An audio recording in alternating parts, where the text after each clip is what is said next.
রাস্তা সংস্কারে নিম্নমানের সামগ্রীর ব্যবহার, ক্ষোভে রাস্তায় ডাল ফেলে বিক্ষোভ এলাকার মানুষদের। গোঘাট ১ নম্বর ব্লকের কুমুরসা গ্রাম পঞ্চায়েতের চকহরি এলাকায় একটি রাস্তা সংস্কারের কাজে অনিয়মের অভিযোগ তুলে বিক্ষোভ এলাকাবাসীর।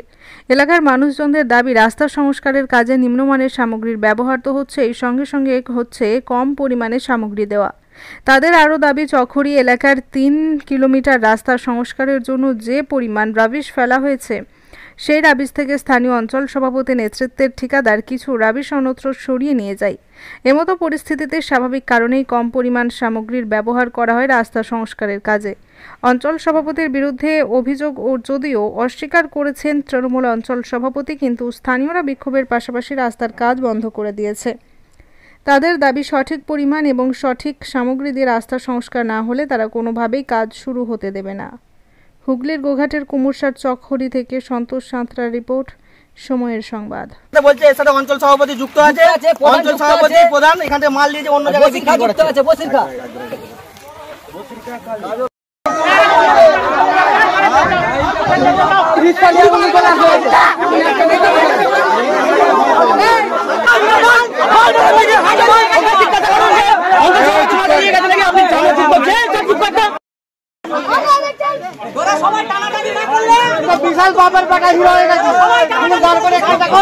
এটা হচ্ছে কুমুরসা গ্রাম পঞ্চায়েতের আন্ডারে চকহরি গ্রাম, চকহরি নাজিরপুকুর মোড় থেকে আপনার চকহরি প্রাইমারি স্কুল পর্যন্ত এই রাস্তাটা দীর্ঘকাল যাবত এটা পিচ করার একটা দাবি ছিল। যখন 2009 সালে বাকি রাস্তাগুলো আমাদের পিচ হয়েছিল, তখন থেকে আমাদের ডিমান্ড ছিল যে এই রাস্তাটা পিচ করা হোক। কিন্তু আমরা সরকারের কাছে এবং পার্টির পঞ্চায়েতের কাছে মেম্বারদের কাছে দরবার করে আমরা কোনো রকম কোনো সুফল পাইনি। তারপর থেকে এই রাস্তাটা বিগত 8-10 বছর সম্ভবত কোনো রকম কোনো কাজ হয়নি। একবার বলে ঢালাই হবে, একবার বলে পিচ হবে, কোনো কাজ হয়নি। ভোট এলে এইসব বক্তব্য শোনা যায়, কিন্তু ভোট থাকতে কাজ হয় না। এইবার সামনে এই বছর বর্ষাতে বিরাট ভীষণ বাজে অবস্থা। আমরা গ্রামবাসীর তরফ থেকে লোকাল আপনার মেম্বার, আপনার প্রধানকে, এমনকি বিডিও অফিসে, এমনকি এমপির কাজ পর্যন্ত আমরা দরাজ করি সাধারণ মানুষ। সেখানে গিয়ে আমাদেরকে আশ্বাস দেওয়া হয় যে আপনাদের রাস্তা ইমিডিয়েট করে দেওয়া একটা ব্যবস্থা হবে। লোকসভা ভোটের আগে আমরা জানতে পারি যে আমাদের পঞ্চায়েত সমিতি মানে বিডিও অফিস, গোঘাট নম্বর বিডিও অফিসে, যে আপনার আমাদের এই রাস্তার নাকি প্লেট আছে, কিন্তু রাস্তা প্লেট আছে, কিন্তু আমরা রাস্তা সেই প্লেট নিয়ে এসে রাস্তাতে মারাও হয়নি এবং রাস্তার কাজও হয়নি। আজকে আমরা গ্রামবাসীরা তরফ থেকে আমরা আসি, এসে কন্ট্রাক্টর মহাশয়কে আমরা বলি, কন্ট্রাক্টর মহাশয় জাহির খান, আমার নিজে এই কাজটা করছেন, এরকম কথা তো আমাদের কাছে অঞ্চল সভাপতি বা প্রধান সাহেব বলেননি। তাহলে এভাবে এই যে অল্প অল্প মাল দিচ্ছেন, এই অল্প অল্প মালে কিভাবে কি কাজ হবে? তো তিনি তৎক্ষণাৎ আমাদের সাথে কোনো রকম ভদ্রাচরণ না করে তেড়ে আসেন, বলেন যে এখান থেকে যা এখান থেকে চলে যা, যে কাজ যেভাবে করার সেভাবে করা হবে। সেই কাজটাকেও এখানে দুটি ওখানে দুটি করে দেওয়া হয়েছে, যেটা আপনি ফুটেজে দেখেছেন। তো উনি তেড়ে আসেন আমাদের কাছে, আমাদের দিকে তেড়ে আসেন, তেড়ে এসে আমাদেরকে থানা পুলিশ কোর্ট কাছারির ভয় দেখান এবং পার্টির প্রেসার দেন। কন্ট্রাক্টর আমাদেরকে ধমকাচ্ছে, চমকাচ্ছে। দেখি সকালবেলা এখান থেকে অন্য জায়গায় পাঠানো হচ্ছে বস্তা মাল। তার আগেও হয়তো কিছু মাল পাঠানো হয়েছে, সেটা আমরা যখন কন্ট্রাক্টরকে বলি, ট্রাক্টর এসেছিল, ট্রাক্টর দাঁড়িয়েছিল ওখানেতে, এখনো দাঁড়িয়ে আছে দেখতে পাচ্ছেন, ওই ট্রাক্টরে করে মাল পাঠানো হয়েছে। তো সেই এমতো অবস্থায় আমরা সরকারের কাছে বিশেষ করে সরকারের প্রতি আমাদের আস্থা আছে, কিন্তু যেসব চোর বাটপার কন্ট্রাক্টর বা নেতাগুলোকে দলে জায়গা দেওয়া হয়েছে, যাদের কারণে আজকে তৃণমূল সরকারের এই দলটার এই অবস্থা, তাদের আমরা বিচার চাই। আমরা তৃণমূল সরকারের বিরুদ্ধে না, আমরা সবাই তৃণমূলের কর্মী সমর্থক। আমি নিজে যে অপকর্ম অন্যায়ের বিরুদ্ধে লড়ে আমরা তৃণমূল দলকে ক্ষমতায় নিয়ে এসেছিলাম, সে অপকর্ম, সে অচ্ছুত লোকগুলো, সেই ডাকাত লোকগুলো আবার এই দলটাকে এসে নষ্ট করছে। সেই ডাকাতগুলোর ব্যবস্থা হোক এবং প্রশাসন ইমিডিয়েট যেভাবে রাস্তাটা কঠোর ব্যবস্থা নিয়ে যেভাবে রাস্তাটাকে যেন খুব সুসংগঠিতভাবে একটা পিচ করে দেওয়ার আমরা করজোড়ে নিবেদন জানাচ্ছি। কেন একটা স্কুল আছে এবং পুরো গ্রামটা এর উপর নির্ভর করে।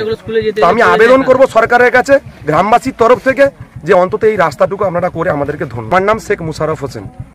বলতে এখানে আমাদের যে রাস্তাটা এখানে হচ্ছে, সেই রাস্তাটা যে পর্যাপ্ত মালের প্রয়োজন, সেই মালটা এখানে এসেছিল, কিন্তু সেইভাবে আসার পর এখান থেকে মাল তুলে নিয়ে যেয়ে অন্য জায়গায় কোনো কাজে লাগানো হচ্ছে। এর সাথে কন্ট্রাক্টরকে আমরা যখন অভিযোগ জানাতে যাই, কন্ট্রাক্টর আমাদেরকে তেড়ে মারতে আসে, এসে আমাদেরকে পুলিশি আইনি হুমকি দেখায়, বলে যে সবাইকে এখানে আসার পরে সবাইকে এখনই পুলিশ ডেকে তুলিয়ে দেবো, পার্টির ভয় দেখাচ্ছে, পার্টির লোক আসছে। আমরা বারবার পার্টির সবার সাথে যোগাযোগ করার পরেও কেউ ফোন রিসিভ করেননি বা এখানে কেউ এখন পর্যন্ত এখানে এসে পৌঁছায়নি। নিম্নমানের মাল সামগ্রী দিয়ে তৈরি হচ্ছে, মানে এটা মানে কোয়ালিটি খুবই খারাপ। কাজীপুকুরের মোড় থেকে স্কুলের সামনে পর্যন্ত রাস্তাটা হবে 500 মিটার। এখান থেকে কন্ট্রাক্টর অন্য জায়গায় নিয়ে গেছে, আমাদের কাছে প্রমাণ আছে, কন্ট্রাক্টর নিজেও সেটা জানে, মালটা নিজে অন্য জায়গায় ফেলা হচ্ছে, অথচ আমাদের রাস্তায় আজ বিগত 10 বছর থেকে কোনো কিছুই সুরাহা হয়নি। জিজ্ঞাসা করতে গেলাম, কন্ট্রাক্টর আমাদেরকে মারতে এলো, উল্টে এসে পুলিশের ইয়ে দেখাচ্ছে যে এক্ষুনি আমি পুলিশ থানায় ফোন করছি, পুলিশে সব কটাকে তুলে নিয়ে যাবে। দিয়ে অঞ্চল সভাপতির সাথে আমরা যোগাযোগ করি, অঞ্চল সভাপতি কোনোভাবে আমাদের কোনো সাথে সহযোগিতা করে না। কন্ট্রাক্টর এখানে বলছে যে পার্টির ছেলে আসছে, তোদের ব্যবস্থা করুন। নাম শেখ আহমেদ আলী মন্ডল। কোথাও মাল নিয়ে যায়নি, অঞ্চল সভাপতি এসে 10 বস্তা মাল ওদের সাঁওতাল পাড়ায় দেয়। ওদের নাকি সে কলের গর্ত হয়ে গেছে, যখন ইয়ে করে ওই পিএইচডি করে, সেই গর্তে দিবার জন্য 10 বস্তা মাল দেয়। 20 বস্তা ভর্তি করছিল। আমি বললাম যে অঞ্চল সভাপতিকে ফোন করলাম যে একদম কিন্তু দিয়ে যাওয়া যাবে না এখান থেকে মাল। আমি মানা করলাম ওকে, মানে আমার রেকর্ড আছে। তা অঞ্চল সভাপতি বললো যে 10 বস্তা অন্তত নিয়ে বাঁচলে আবার নিয়ে যাবে। আমি তারপরে ওইখানে দেওয়ার ওইখানে এদের ওইখানে দেওয়ার কথা হয়, ওইখানে ঘর বাড়ি ওইখানে দেওয়ার কথা হয়। আমি বললো এখান থেকে যা রাস্তা হবে সেই রাস্তার কথা বলা হয়েছে।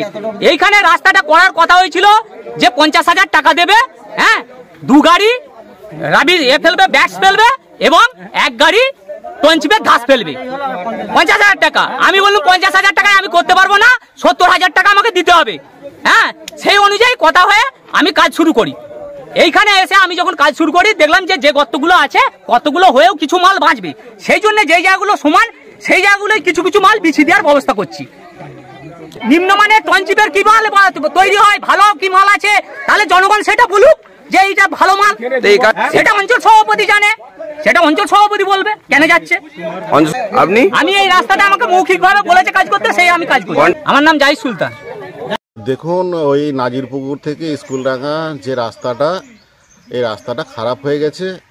এই রাস্তাটা আপনারা জানিয়ে রাখি যে এই রাস্তাটা অলরেডি মুখ্যমন্ত্রীর গ্রিভেন্স সেলে পিচের জন্য পাঠানো আছে, অলরেডি স্যাংশন হয়ে আছে, টাকা অ্যালট হয়নি বলে কাজটা হয়নি। এবারে যেহেতু রিপেয়ারিংয়ের কথা বলা হয়েছিল, পঞ্চায়েতের প্রধান এসেছিল একদিন, এসে ওখানে কিছু ইট আর ওই ধাস দিয়ে রিপেয়ারিং করার কথা, আর ধাসটা একটু বেশি পরিমাণেই ফেলা হয়েছিল, যেটা লাগার কথা তার থেকে বেশি, কারণ আরও 2-3টে রাস্তা গ্রামে যেখানে যা আছে টুকটাক করে সেখানে দেয়া হবে।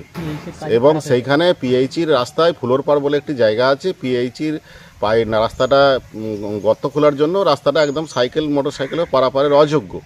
তারা মাত্র ওই 18-20 ওই ধামা মাল তারা বস্তায় করে নিয়ে গেছে এবং ভুটভুটি করে নিয়ে গেছে। ট্রাক্টরের কোনো গল্পই নেই আর চুরির কোনো গল্প নেই, কারণ এটা কেউ নিয়ে ব্যক্তিগতভাবে, আমি ব্যক্তিগতভাবে নিয়ে আমার বাড়িতেও দিইনি।